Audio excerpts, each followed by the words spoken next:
Seat sharing, जिसको media के साथ ही सबसे महत्वपूर्ण चीज मानते हैं, वो उतना मुश्किल नहीं है। तो आज की कोऑर्डिनेशन कमेटी मीटिंग में बहुत सारे महत्वपूर्ण मुद्दे हैं।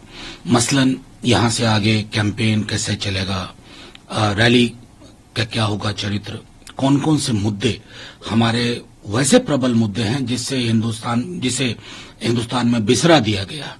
तो इंडिया अलायंस की पूरी कोशिश होगी कि जो लोकोन्मुख मुद्दे हैं उनकी एक फेहरिस्त हो, उसके आधार पर चर्चा के बाद अलग अलग राज्यों में उसको लेकर संदेश को लेके जाया जाए, वही मीडिया के लोगों के लिए भी टॉकिंग पॉइंट हो।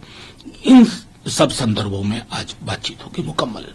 लेकिन सर, ये एक तरफ कोऑर्डिनेशन कमेटी की मीटिंग है और जो आप कह रहे हैं कि सीट शेयरिंग एक बड़ा मुद्दा नहीं है, बाकी भी कई सारे मुद्दे हैं, लेकिन एक पार्टी है जिसका लगातार जो बयान है वो विरोधाभासी है और वो है आम आदमी पार्टी।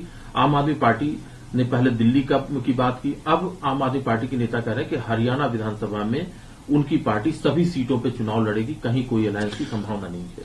देखिए, मीटिंग के बाहर कौन क्या बोलते हैं, मीटिंग के बाहर क्या पॉलिटिकल स्टेटमेंट जाता है और मीटिंग के अंदर क्या तय होता है, और उस तय हुई चीजों पर कैसे लोग एक एक कदम लेते हैं, हमारे लिए वो ज्यादा महत्वपूर्ण नहीं है।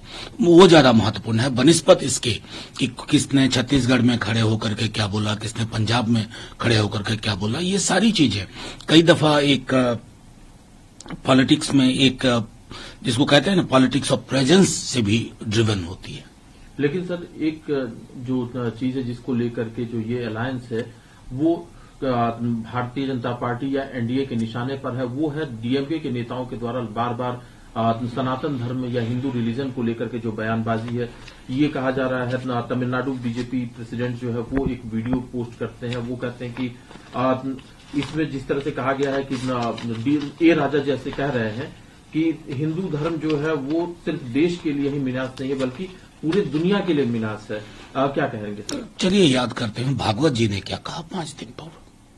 उन्होंने क्या कहा, 2000 वर्ष हमने उत्पीड़न किया उनका, हमने, ये उन कौन है और हम कौन है। वर्णाश्रम में बार बार कह रहा हूं, आप जहां बैठे हैं उसके पीछे सीवर में उतरने वालों की कई तस्वीरें लगी हुई हैं। उनकी जाति क्या है? क्या इस पर हम धर्म के माध्यम से इसको सामाजिक न्याय के इस किताब के तहत बात करें तो जरूरी नहीं है। मैं बार बार कहता रहा हूं कि अंबेडकर साहब की 22 प्रतिज्ञाएं, उसके बारे में बीजेपी क्या सोचती है। ये सारे प्रश्न एक स्वस्थ समाज में संवाद के लिए आवश्यक है। और मैं बार बार कहता हूं, कोई भी धर्म हो उसको इस कसौटी पे आना होगा।